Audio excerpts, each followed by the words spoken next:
भगवत गीता धृतराष्ट्र ने शुरू किया। पहला श्लोक पूछा संजय से। संजय ने बताया कि कैसे वो देख रहे हैं द्रोणाचार्य के पास दुर्योधन जा रहे हैं और द्रोणाचार्य को बता रहे हैं अपनी सेना के बारे में और पांडवों की सेना के बारे में।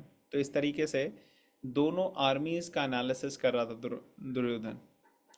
उसके बाद सभी लोग शंख बजाना शुरू करते हैं। भीष्म पितामह ने शुरू किया और उनको फॉलो करते हुए। और फिर अर्जुन जो है वो चाह रहा है कि मैं दोनों सेनाओं को देख सकूं। दोनों सेनाओं के बीच में ले गए रथ को कृष्ण, जो कि सारथी का रोल प्ले कर रहे थे यहाँ पे, क्योंकि उनको अपने मित्र से बहुत प्रेम है और उसने रिक्वेस्ट किया अर्जुन ने। तो जब लेके गए बीच में तो अर्जुन ने देखा दोनों साइड के आर्मीज और उसको बहुत ज़्यादा कन्फ्यूजन होने लगी। उसको लगा कि ये बहुत गलत कर रहा हूँ मैं जो कर रहा हूँ। जस्ट जब युद्ध शुरू होने वाला था तभी उसे लगा कि इतना बड़ा पाप होने वाला है और वो बिल्कुल डिसाइड नहीं कर पा रहा था कि क्या सही है क्या गलत है। तो अपनी इंटेलिजेंस से, अपने जो भी उसकी एबिलिटी से, उससे जब वो एनालाइज कर रहा था तो उसको यही लग रहा था कि सब डिस्ट्रक्शन और डिवास्टेशन के साइंस आ रहे हैं। और जब ऐसा होता है तो इंसान सोचता है कि नहीं, बेटर नॉट डू इट। तो वही हुआ अर्जुन के साथ। अर्जुन एक ऐसे पर्सपेक्टिव में सोच रहा था, उसको सिर्फ विनाश दिख रहा था। तो ये पहले चैप्टर में हमने देखा कि अर्जुन की स्थिति थी, उसने कई सारे रीजंस दिए युद्ध ना करने के लिए। और दूसरे चैप्टर में जब अर्जुन कंटिन्यू कर रहे थे अपना थॉट, तो उसके बाद अर्जुन ने भगवान की शरण ली और कहा भगवान अब आप ही बताइए, आप मेरे गुरु, मैं आपका शिष्य, और अब आप इस दुविधा से मुझे निकालिए। तो कृष्णा को बहुत अच्छे उसके आर्ग्यूमेंट्स इस स्थिति पे नहीं लगे। हमें याद होना चाहिए कृष्णा जो थे उन्होंने पहले ही सारे सुझाव दिए थे युद्ध ना करने के। जब पहले पांडव और सब सोच रहे थे कि युद्ध करना चाहिए तो कृष्णा ने कहा नहीं, बेटर टू अवॉइड। तो इसलिए शांति दूत भी भेजा गया और फिर कृष्णा खुद गए शांति दूत के लिए। लेकिन दुर्योधन ने सारे ऑफर्स ठुकरा दिए। और जब दुर्योधन ने कहा कि मैं उनको सुई के नोक जितनी जगह भी नहीं दूंगा, तो फिर तो युद्ध जो था वो अनिवार्य था, होना ही होना है। तो कृष्णा यहाँ पे अर्जुन को बोलने लगे सुन के कि ये जो है क्षत्रियों को शोभा नहीं देती है बातें। आप सोच रहे हो कि आपको मारना पड़ेगा किसी को, लेकिन ये शरीर और आत्मा, इसका ज्ञान कृष्णा ने दिया कि मृत्यु होती क्या है और कैसे ये शरीर जो है वो आत्मा से अलग है। शरीर का विनाश हो जाता है लेकिन आत्मा का कभी विनाश नहीं होता। और इसलिए अपना धर्म निभाना बिल्कुल अर्जुन के लिए ज़रूरी था। और ये समझ के धर्म निभाना ज़रूरी था कि कैसे ये समाज के कल्याण के लिए है और आध्यात्मिक प्रगति के लिए है। तो इस कॉन्शियसनेस को ध्यान में रखते हुए कृष्णा ने कई सारी प्रॉपर्टीज बताई बॉडी की, सोल की, कैसे काम करना चाहिए। और सकाम कर्म योगा, निष्काम कर्म योगा, इन पे कृष्णा ने टच किया। तो सांख्य योगा, सकाम कर्म योगा, निष्काम कर्म योगा, इन सब के बारे में कृष्णा ने अर्जुन को नॉलेज दी सेकंड चैप्टर में। और उसके बाद अर्जुन के क्वेश्चन था कि क्या लक्षण है ऐसा व्यक्ति जो कि स्पिरिचुअली बहुत एडवांस्ड हो, स्थित प्रज्ञा हो, स्पिरिचुअली उसकी कॉन्शियसनेस बहुत ज़्यादा एडवांस्ड है, ऐसे व्यक्ति के क्या लक्षण है। और कृष्णा ने इस चैप्टर के एंड में वो कई सीरीज ऑफ श्लोका बताए जो एक स्थित प्रज्ञा के लक्षण है। और इस पे ये चैप्टर खत्म होता है। अब थर्ड चैप्टर में अर्जुन ये पूछते हैं कृष्णा से कि आपने तो कहा कि अवरम कर्मा नहीं करना या गलत काम नहीं करना, तो फिर आप युद्ध करने के लिए क्यों कह रहे हो। तो अर्जुन यहाँ पे गलत कर्म या अवरम कर्मा से युद्ध को जोड़ रहा था। और कृष्णा ये बता रहे थे कि कैसे युद्ध जो है वो इस कॉन्शियसनेस में करना चाहिए कि वो धर्म की स्थापना के लिए किया जाए। तो दोनों जो हैं वो युद्ध का जो इंटेंशन है वो अलग अलग तरीके से देख रहे हैं। अर्जुन सोच रहा है कि युद्ध करने से मुझे लाभ होगा और मेरी जो है सेल्फ मेरे को किंगडम मिलेगा और सेल्फिश रीजन के लिए मुझे करना पड़ रहा है। नहीं, कृष्ण ने कहा नहीं, आपको सेल्फिश रीजन के लिए नहीं, आपको धर्म की स्थापना करने के लिए करना पड़ रहा है। तो इस तरीके से अर्जुन ने जब ये प्रश्न पूछा तो कृष्णा ने एक्सप्लेन किया कि कैसे अलग अलग पर्सपेक्टिव से लोग देखते हैं सिचुएशन को, और ज्ञान योग और कर्म योग के माध्यम से आगे अपने आप को लगाते हैं। और ज्ञान का मार्ग जिसमें त्याग और रेनंसिएशन और संन्यास ये सब चीज़ें हैं, इसके लिए इम्पोर्टेंट एक्सटर्नल्स नहीं है कि एक्सटर्नली हम संन्यास लें, मगर इंटरनली डिटैचमेंट इनकॉर्पोरेट करें और साथ ही साथ कर्म, अपने कर्म को करते रहें। क्योंकि हर एक व्यक्ति, हर एक प्राणी जो है उसके अंदर एक पर्टिकुलर नेचर है, और वो नेचर उसको फोर्स करती है एक पर्टिकुलर वे में एक्ट करने के लिए, और इसको कोई रिफ्रेन नहीं कर सकता, इससे कोई अछूता नहीं है। सब कोई फोर्स होता है एक पर्टिकुलर तरीके से एक्ट करने के लिए। और अगर आप बाहर से तो एक्ट नहीं करो और अंदर से जो है आपकी चलती रही ये सब चीज़ें, तो कई बार ये इस चक्कर में लोग क्या बन जाते हैं, वो प्रिटेंडर बन जाते हैं। प्रिटेंडर कि बाहर से तो दिखा रहे हैं कि नहीं हमारा को कोई इंटरेस्ट नहीं है, लेकिन अंदर से बहुत ज़्यादा इंटरेस्ट है। तो ऐसे प्रिटेंडर नहीं बन रहा। उससे अच्छा ये है कि आप कर्म करो, डिटैच, त्याग लेके, संन्यास लेके ये सब चीज़ें नहीं करो, बल्कि आप कर्म करके अपने जिस स्थिति में आप हो उस स्थिति में अपने कर्मों को स्पिरिचुअलाइज करो। तो कैसे करते हैं वो भगवान आगे बताते हैं कि जो भगवान के लिए कर्म करा जाता है, जो भगवान के लिए यज्ञ करा जाता है, ऐसे यज्ञ से कर्म बंधन से बाहर आ सकता है व्यक्ति, अदरवाइज कम कर्म बंधन में फंसते रहेंगे। तो इसलिए हमें कर्म बंधन से बाहर बाहर आना है। और यज्ञ के बारे में कृष्ण आगे बताते हैं कि कैसे यज्ञ जो है वो कई प्रकार के होते हैं, लेकिन मेन पॉइंट ये है कि जब सृष्टि की क्रिएशन हुई तो भगवान ने इंसान को दिया यज्ञ का माध्यम, जिससे यज्ञ किया जाए किसके लिए, डेमी गॉड्स, देवी देवताओं के लिए और भगवान विष्णु के लिए। और जब इस तरीके से करते हैं तो देवी देवता जो है रेसिप्रोकेट करते हैं यज्ञ का और फल देते हैं लिविंग एंटिटीज को। तो ये बेसिक लेवल में कृष्णा यहाँ पे बता रहे हैं कि कैसे यज्ञ करके मिलता है रिजल्ट। तो यहाँ पे अभी ये हाईएस्ट लेवल की बात नहीं हो रही स्पिरिचुअलिटी की, ये बेसिक लेवल की बात हो रही है। और यहाँ पे कृष्णा ये बता रहे हैं कि वैदिक कल्चर में किसी भी स्थिति में आप हो वहाँ से आप ऊपर जा सकते हो। अगर कोई व्यक्ति, उसकी नेचर ऐसी है कि वो बहुत ज़्यादा इंद्र तृप्ति में लगा हुआ है, तो एकदम से उसके लिए छोड़ना मुश्किल होगा, लेकिन उसको हम ये माध्यम दे सकते हैं कि ठीक है, आप भगवान के जो है सेवा में अगर आप लगाओगे अपनी सेंसेस को, इंद्रियों को, और उस तरीके से आप बढ़ोगे आगे, तो इससे आप स्पिरिचुअलाइज कर सकते हैं। तो यहाँ पे कृष्ण ने एग्जाम्पल दिया कि ऐसे देवी देवताओं के प्रति यज्ञ करेंगे तो उससे हमें लिविंग एंटिटीज़ को रिजल्ट्स मिलेंगे। और इसको एक्सटेंड करके जब भगवान के लिए यज्ञ करते हैं, और उसमें सबसे एक बेसिक लेवल पे जो हर रोज़ हमको चाहिए वो है अन्न, खाना। और एक खाना कैसे, जब हमारे पास आता है तो हमें भगवान को ऑफर करना चाहिए, भगवान की सेवा में इसको लगाना चाहिए। और अन्न आता कैसे है, अन्न आता है यज्ञ से ही। कैसे यज्ञ से आता है, क्योंकि यज्ञ होता है तभी रेन अच्छे से आती है। जो वर्ल्ड है, इस पूरे वर्ल्ड में चल रही हैं जो लॉज ऑफ नेचर, वो अपने आप को गवर्न अच्छे से करते हैं जब यज्ञ होता है। अब ये यज्ञ सिर्फ अग्नि या होमा या हवन, ये वो वाला अग्नि वाला यज्ञ नहीं, बल्कि ये यज्ञ और भी बड़े तरीके के हैं, जिसमें एक है हरि नाम संकीर्तन यज्ञ। जो हरि नाम कर रहे हैं सारे, वो भी एक यज्ञ है, क्योंकि ये भगवान विष्णु की सेटिस्फैक्शन के लिए किया जा रहा है। तो भगवान विष्णु को कहा जाता है यज्ञ पुरुष, क्योंकि ही इज द एंजॉयर। वो पुरुष मतलब enjoyer, he is the enjoyer of all the यज्ञास, ऑल द सैक्रिफाइसेस।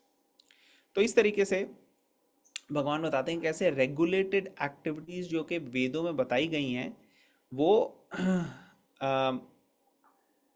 फॉलो करके भगवान तक पहुंचे जा सकता है, और यज्ञ करना भी इसके अंदर इंक्लूडेड है। ठीक है। और अगर कोई ये यज्ञ का प्रोसेस फॉलो नहीं करता तो उससे उसको कार्मिक रिएक्शंस लगते हैं, पाप लगते हैं, और ऐसा व्यक्ति सिर्फ अपने सेल्फिश इंटरेस्ट के लिए रहता है और उसकी लाइफ जो है वो वेस्ट हो जाती है। तो ये यहाँ तक हमने पढ़ा। हम 17 से पढ़ते हैं, क्योंकि 17 में कृष्णा एक पॉइंट बता रहे हैं। 17, 18, 19, 20 करेंगे। बेसिकली यहाँ पे एक पॉइंट बता रहे हैं कि कैसे अगर आप एडवांस भी हो और अगर आपको फिर आपको कार्य करने की ज़रूरत ना भी हो फिर भी आपको करना चाहिए। तो ये हम इस श्लोक से शुरू करेंगे, फिर हम डिस्कस करेंगे। ठीक है।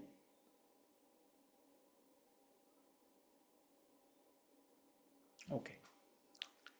यस्त्व आत्मरतिरेव स्याद्, यस्त्व आत्म यस्त्व आत्मरतिरेव स्याद् आत्मतृप्तश्च मानवः आत्मतृप्तस्य आत्मतृप्तश्च मानवः मानवः आत्मन्येव च सन्तुष्टस् आत्मन्येव आत्मन्येव च च सन्तुष्टः सन्तुष्टः तस्य कार्यं न विद्यते। तस्य तस्य कार्यं न कार्यं न विद्यते। विद्यते। कोई वॉलंटियर करेगा पढ़ने के लिए ट्रांसलेशन ऑफ पोपट? प्रभु जी, आई कैन रीड। प्लीज। हाँ, पढ़िए। Translation. But for one who takes pleasure in the self, whose human life is one of self realization, and who is satisfied in the self only, fully satiated, for him there is no duty. Purport. A person who is fully Krishna conscious and is fully satisfied by his acts in Krishna consciousness no longer has any duty to perform. Due to his being Krishna conscious, all impiety within is instantly cleansed, an effect of many, many thousands of yajna performances. By such clearing of consciousness, one becomes fully confident of his eternal position in relationship with the Supreme. His duty thus becomes self illuminated by the grace of the Lord, and therefore he no longer has any obligations to the Vedic injunctions. Such a Krishna conscious person is no longer interested in material activities and no longer takes pleasure in material arrangements like wine, women, and similar infatuations. Hare Krishna, thank Hare you for Krishna. Reading. Great. तो यहाँ पे भगवान बता रहे हैं कि देखो, जो बहुत ज़्यादा स्पिरिचुअली एडवांस व्यक्ति है, पूरी तरह से शुद्ध हो चुका है, वो दूसरी चीज़ों से अट्रैक्ट नहीं होता, दूसरी चीज़ों से उसको बहुत ज़्यादा डिस्ट्रैक्शन नहीं होता, वो अपना फिक्स्ड रहता है। और ऐसे व्यक्ति के लिए एक्चुअली कोई ज़रूरत भी नहीं है कुछ करने की, क्योंकि ऑलरेडी जो भी करना था वो सब इन्होंने कर लिया और अब हाईएस्ट लेवल पे आ चुके हैं।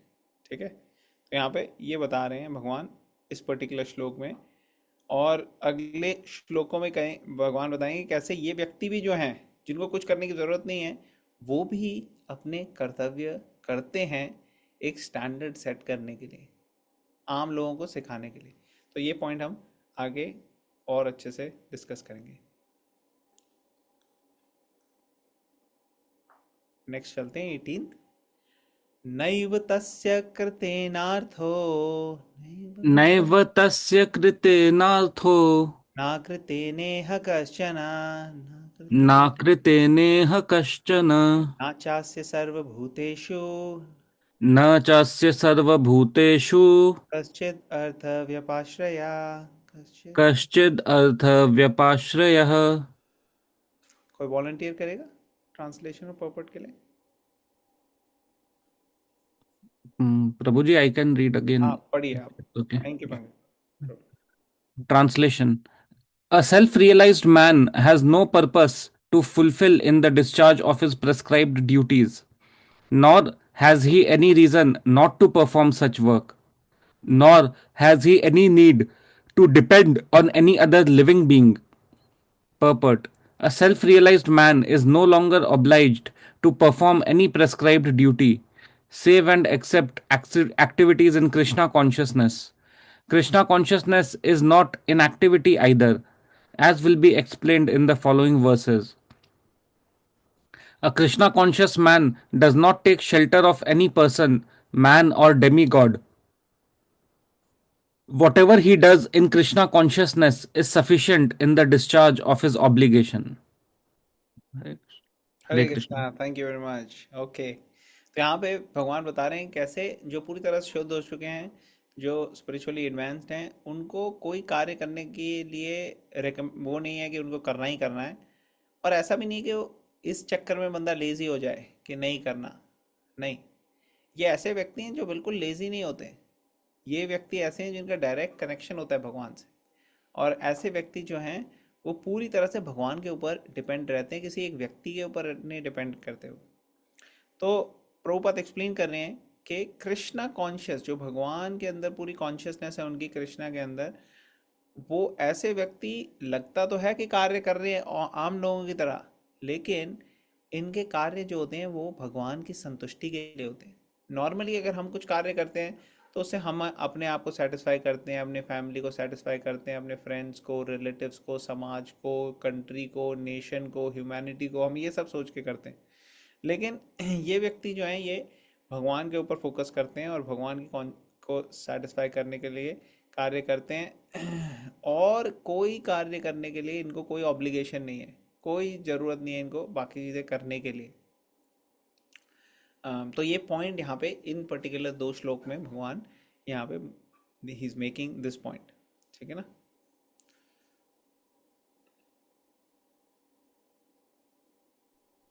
तस्मात् असक्त सततम, तस्मात् तस्माद् असक्त सततम् कार्यं कर्म समाचरा, कार्यं कर्म समाचर, असक्तो हि आचरन् कर्म, असत्यं हि असक्तो आचरन् कर्म ह्याचरन् कर्म परम आपनोति पुरुषः। परम् आप्नोति परमाप्नोति पुरुषः. पुरुषः। कोई पढ़ेगा ट्रांसलेशन ऑफ पॉपट? Yes, I can read. Please. Okay.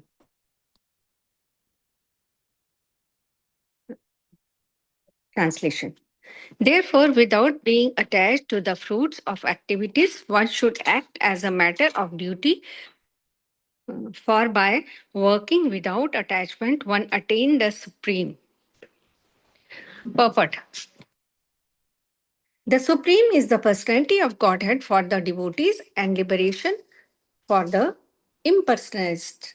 A person, therefore, acting for Krishna or in Krishna consciousness under proper guidance and without attachment to the result of the work is certainly making progress towards the supreme goal of life. Arjuna is told that he should fight in the battle of Kurukshetra for the interest of Krishna because Krishna wanted him to fight. To be a good man or a non violent man is a personal attachment, but to act on behalf of the Supreme is to act without attachment for the result. That is perfect action of the highest degree recommended by the Supreme Personality of Godhead, Sri Krishna.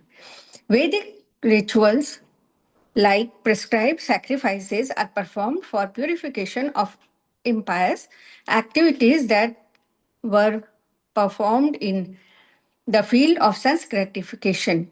But action in Krishna consciousness is transcendental to the reaction of good or evil work. A Krishna conscious person has no attachment for the result, but act on behalf of Krishna alone. He engages in all kinds of activities, but is completely non-attached. Hare Krishna. अरे thank you. तो यहाँ पे main point Krishna जो बता रहे हैं वो ये बता रहे हैं यहाँ पे कि ऐसे व्यक्ति जो स्पिरिचुअली एडवांस्ड हैं उन व्यक्तियों के लिए कोई अटैचमेंट नहीं है और कोई ऑब्लिगेशन नहीं है।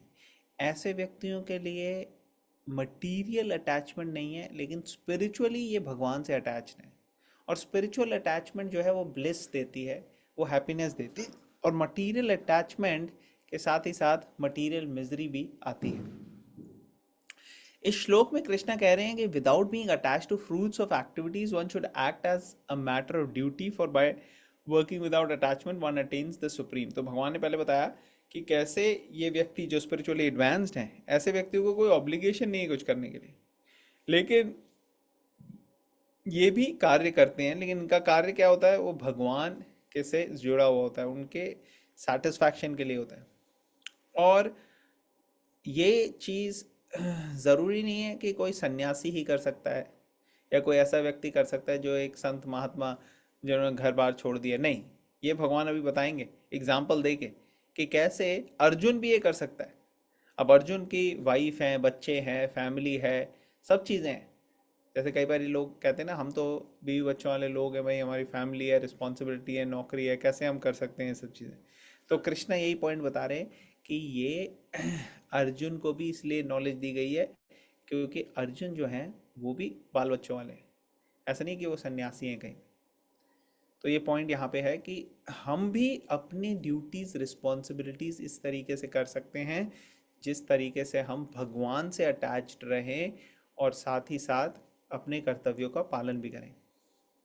तो पर्पट में प्रभुपाद एक्सप्लेन कर रहे हैं कि डिवोटीज जो हैं वो भगवान के सेवा में लगते हैं, कृष्णा कॉन्शियसनेस में रहते हैं, और धीरे धीरे वो अपना जो गोल है लाइफ उस तरफ बढ़ते हैं। क्या है गोल ऑफ लाइफ? वो है भगवान की सेवा में पूरी तरह से लगना और भगवान के धाम जाना। ये जब हम मृत्यु हो हमारी, जब ये शरीर छोड़ना पड़े हमें, तो हम भगवान का स्मरण कर सकें, और अगर भगवान का स्मरण करेंगे तो भगवान के धाम में जाएंगे। तो अर्जुन को भी ये बताया गया कि भैया आप युद्ध इस कॉन्शियसनेस से नहीं करो कि मुझे एंजॉय करना है, इस कॉन्शियसनेस से करो कि ये भगवान की सेवा के लिए मैं कर रहा हूँ।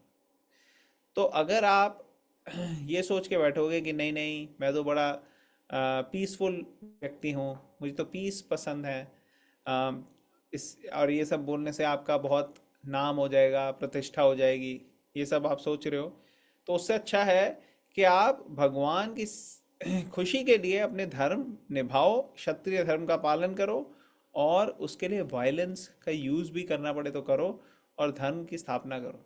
वो परफेक्शन है, रादर देन झूठ मूठ में ये दिखाना कि भाई मैं कितना संत महात्मा हूँ, मैंने छोड़ दिया युद्ध और मैं अब मुझे कोई ज़रूरत नहीं है राज्य पाट की। नहीं, दैट इज़ फल्गु वैराग्य। वो वैराग्य, वो डिटैचमेंट कृष्णा ने अप्रूव नहीं किया। और आगे प्रभुपाद एक्सप्लेन कर रहे हैं, Vedic rituals like prescribed sacrifices are performed for purification of impious activities that were performed in the field of sense gratification. तो कृष्णा कॉन्शियसनेस जो है वो भगवान बता रहे हैं यहाँ पे, सॉरी प्रभुपाद बता रहे हैं कि ये ट्रांसेंडेंटल है गुड और ईवल वर्क के। जैसे कई बार लोग कहते हैं कि अच्छे कर्म करने चाहिए, बुरे कर्म करने चाहिए, लेकिन दोनों का हमें क्या होता है, रिएक्शन मिलता है, कर्मा लगता है। और बेस्ट चीज़ क्या है, हमें दिव्य कार्य करने चाहिए। दिव्य मतलब ट्रांसेंडेंटल, ऐसे कार्य जिनका कोई रिएक्शन ना हो। और ऐसे कौन से कार्य होते हैं? ऐसे कार्य होते हैं जो भगवान की सेवा में किए जाते हैं। अगर भगवान की खुशी के लिए कुछ किया जा रहा है तो उसका कोई रिएक्शन नहीं लगेगा, बल्कि हमें उसकी सुकृति मिलेगी। सुकृति मीन्स स्पिरिचुअल बेनिफिट्स मिलेंगे। और अर्जुन भी यही करने के लिए कृष्णा उसको प्रोत्साहित कर रहे हैं कि आप करो युद्ध, लेकिन इस भावना से मत करो कि मुझे एंजॉय करना है किंगडम। इस भावना से करो कि मेरे को धर्म की स्थापना करके भगवान को खुश करना है। तो ऐसी भावना से व्यक्ति अनअटैच्ड रहेगा। ठीक है, यहाँ तक क्लियर हो गया? किसी का कोई क्वेश्चन, कमेंट, कोई पॉइंट अभी तक जो हमने 3 श्लोक लिए उनमें, या जो समरी हमने डिस्कस की फर्स्ट 2 चैप्टर्स की? ओके, तो हम 20th पे चलते हैं फिर। कर्म नैव हि संसिद्धिं, कर्म नैव कर्मणेव हि संसिद्धिम् आस्थिता जनकादया, आस्थिता जनकादयः लोक संग्राहमेवापि लोकसङ्ग्रहमेवापि संपश्यन् कर्तुमर्हसि। संपश्यन् कर्तुमर्हसि। कर्तुमर्हसि। कौन वॉलंटियर करेगा ट्रांसलेशन और पॉपट पढ़ने के लिए? आई कैन रीड प्रभु जी वापस प्लीज, पढ़ता हूँ। Thank you. Yes. Translation. Kings such as Janaka attained perfection solely by performance of prescribed duties. Therefore, just for the sake of educating the people in general, you should perform your work. Purport. Kings like Janaka were all self realized souls. Consequently, they had no obligation to perform the prescribed duties in the Vedas. Nonetheless, they performed all prescribed activities just to set examples for the people in general. Janaka was the father of Sita and father in law of Lord Sri Ram. Being a great devotee of the Lord, he was transcendentally situated. But because he was the king of Mithila, a subdivision of Bihar province in India, he had to teach his subjects how to perform prescribed duties. Lord Krishna and Arjuna, the Lord's eternal friend, had no need to fight in the battle of Kurukshetra, but they fought to teach people in general that violence is also necessary in a situation where good arguments fail. Before the battle of Kurukshetra, every effort was made to avoid the war, even by the Supreme Personality of Godhead. But the other party was determined to fight. So, for such a right cause, there is a necessity to for fighting. Although one who is situated in Krishna consciousness may not have any interest in the world, he still works to teach the public how to live and how to act. Experienced persons in Krishna consciousness can act in such a way that others will follow, and this is explained in the following verse. Hare Krishna. हरे कृष्णा। तो यहाँ पे example दे रहे हैं राजा जनक का। तो कृष्णा ने राजा जनक का example दिया है। वो बहुत महान भक्त हैं। उनके घर साक्षात सीता जी आई और उन्हें सेवा की, और एक बहुत बड़े राजा थे, महान राजा।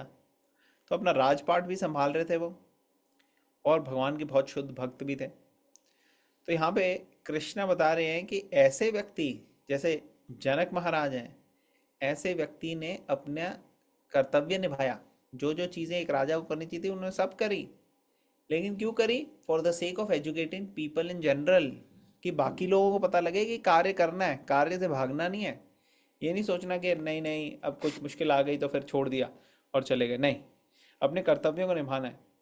तो पर्पट में प्रभुपाद बता रहे हैं कि कैसे ऐसे ग्रेट लोग जो हैं, जो ग्रेट राजा थे पहले के, इनको राज ऋषि कहा जाता है। और ये दिव्य कॉन्शियसनेस में ये लोग जो है ये अफेक्ट नहीं होते मटेरियल सिचुएशन से। अगर इनके पास बहुत पैसा धन दौलत आती है तब भी वो भगवान की भक्ति करते हैं। अगर सब चला जाता है और कुछ भी नहीं रहता तब भी वो भगवान की भक्ति करते हैं। वो उससे फ़र्क नहीं पड़ता मटेरियल सिचुएशन से। और जिस भी स्थिति में आप इनको रख दोगे, ये आपको ये सिखाएंगे कि कैसे एक आइडियल व्यक्ति को अपने आप को कंडक्ट करना चाहिए। तो उसी तरीके से आप इंस्पिरेशन लो अर्जुन, और आप भी अपनी जो कर्तव्य हैं उनका पालन करो और आप युद्ध करो। सो बेसिकली कृष्णा अर्जुन को एक एग्जाम्पल देके सिखा रहे हैं कि कैसे अपने कर्तव्यों से दूर नहीं भागना। ठीक है, ओके। और किसी का कोई क्वेश्चन, कमेंट, कोई पॉइंट यहाँ पे?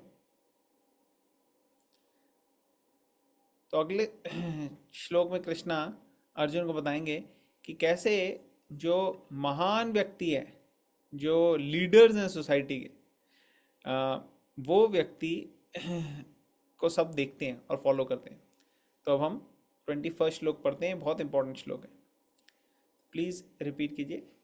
यद यद आचरति श्रेष्ठस यद्य आचरति श्रेष्ठस् तद्दत् एवेतरो जनः तद्दत् तद्तदैवेतरो एवेतरो जनाः जनः तयत् प्रमाण कुरुते स यत् प्रमाणं प्रमाणं कुरुते कुरुते लोकस्तदनुवर्तते।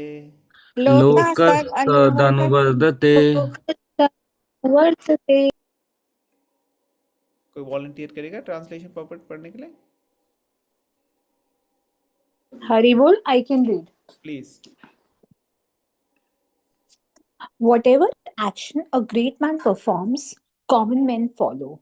And whatever standards he sets by exemplary acts, all the world pursues. Purport: people in general always require a leader who can teach the public by practical behavior. A leader cannot teach the public to stop smoking if he himself smokes. Lord Chaitanya said that a teacher should behave properly before he begins teaching. One who teaches us in that way is called Acharya, or the ideal teacher. Therefore, a teacher must follow the principles of Shastra, which is scripture, to teach the common man. The teacher cannot manufacture rules against the principles of revealed scriptures. The revealed scriptures, like Manu Samhita and similar others, are considered the standard books to be followed by human society. Thus, the leader's teaching should be based on the principles of such standards, Shastras. One who desires to improve himself must follow the standard rules as they are practiced by the great teachers. The Srimad Bhagavatam also affirms that one should follow in the footsteps of great devotees, and that is the way of progress on the path of spiritual realization. The king or the executive head of a state, the father, and the school teacher are all considered to be natural leaders of the innocent people in general.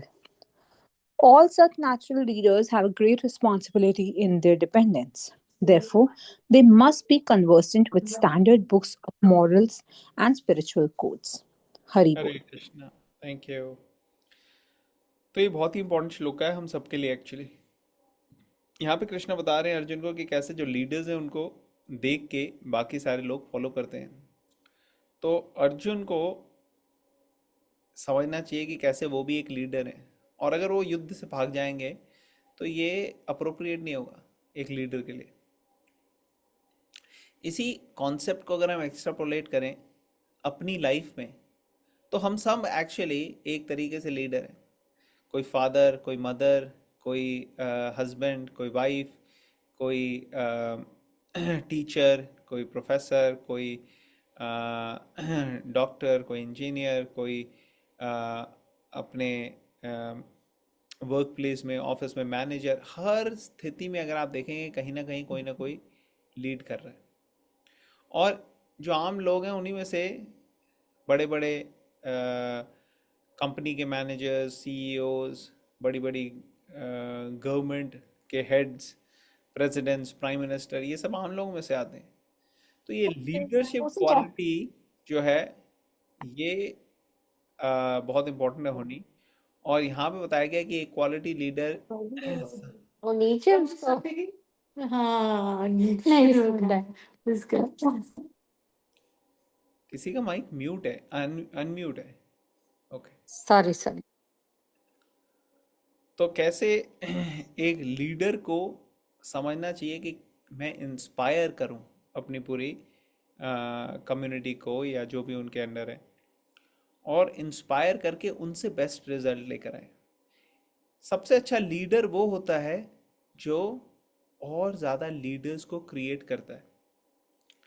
और कृष्णा अर्जुन को बता रहे हैं कि कैसे ये होता है आचरण से। आप कैसे अपने आप को कंडक्ट करते हो। आपके बोलने से लोग इतना नहीं सुनेंगे जितने आपके आचरण से सुनेंगे। Action speaks louder than words और वॉइस। तो प्रभुपाद ने यहाँ बता रहे हैं कि आचरण अच्छा होना चाहिए, और आचरण के लिए शास्त्र को फॉलो करना चाहिए। अब कई सारे डिसीजन लेने होते हैं लीडर को, चाहे वो ऑफिस में हो, चाहे वो गवर्नमेंट में हो, चाहे वो फैमिली के अंदर हो। अगर कोई फादर, मदर या कोई लीडर्स डिसीजन ले रहे हैं, तो वो डिसीजन ले रहे हैं पूरे घर के लिए, पूरी सोसाइटी के लिए, कम्युनिटी के लिए, कंट्री के लिए, ऑर्गेनाइजेशन के लिए, फैक्ट्री के लिए। तो उसके लिए शास्त्रों का यूज़ होना चाहिए, प्रिंसिपल्स का। अगर हम वो प्रिंसिपल्स को यूज़ करेंगे जो वेदों में दिए गए हैं, अलग अलग शास्त्रों में दिए हुए हैं, तो उसके माध्यम से जब हम अप्लाई करेंगे तो इससे बहुत ज़्यादा बेनिफिट होगा पूरे समाज को। अदरवाइज अगर हम अपने खुद के स्पेक्यूलेशन से चलेंगे तो हम फायदा नहीं उठा पाएंगे ये जो शास्त्र की नॉलेज है उसका। तो इसलिए भगवत गीता, भागवतम, ये सब स्क्रिप्चर्स पढ़ के हमारी इंटेलिजेंस जो है वो शार्प हो जाती है, स्पिरिचुअल अंडरस्टैंडिंग और ज़्यादा रिफाइन हो जाती है, और फिर अलग अलग स्थिति को कैसे नेविगेट करना है ये हमें पता लगता है। और इसीलिए पहले के टाइम में राजा महाराजा जो होते थे उनके पास मंत्री होते थे, उनके पास एडवाइजर्स होते थे जो कि शास्त्रों के ज्ञान में बहुत निपुण होते थे, और वो हर स्थिति में भगवान को, सॉरी, किंग को ये बताते थे कि क्या शास्त्रों में लिखा है और कैसे अपने आप को कंडक्ट करना है ताकि शास्त्रों के अनुकूल रहे। इसलिए पहले के टाइम में अगर आप देखो, नास्तिक या आस्तिक वर्ड, इसका मतलब होता था कि किसका कितना फेथ है शास्त्रों पे। आजकल तो लोग सोचते हैं आस्तिक मतलब कि जिसमें भगवान में आस्था है, नास्तिक मतलब नहीं है भगवान में आस्था। मगर एक्चुअल जो इसका मतलब वैदिक कल्चर में है वो है कि इसकी वेदों और शास्त्रों में उसकी आस्था है या फिर उसका फेथ है। जिसका वेदों में होता है उसको कहेंगे आस्तिक, जिसका वेदों में नहीं है उसको कहेंगे नास्तिक। तो इस तरीके से हम देखते हैं कि जो ये राजा महाराजा, ये जो लीडर्स थे पहले के, ये एग्जाम्पलरी थे। युधिष्ठिर महाराज, जनक महाराज, लॉर्ड राम, और ऐसे कई सारे। तो इनका फॉलो करना चाहिए हमारे को एग्जाम्पल। यही अर्जुन को कृष्णा बता रहे हैं आप। ओके, तो हम यहाँ पे स्टॉप करते हैं। किसी का कोई क्वेश्चन, कमेंट, कोई पॉइंट इससे पहले कि हम कंक्लूड करें आज का? Okay, very nice. तो आज हमने 21 तक किया, नेक्स्ट वीक हम 22 से स्टार्ट करेंगे। Thank you very much everyone. Bhagavad Gita की जय श्री जय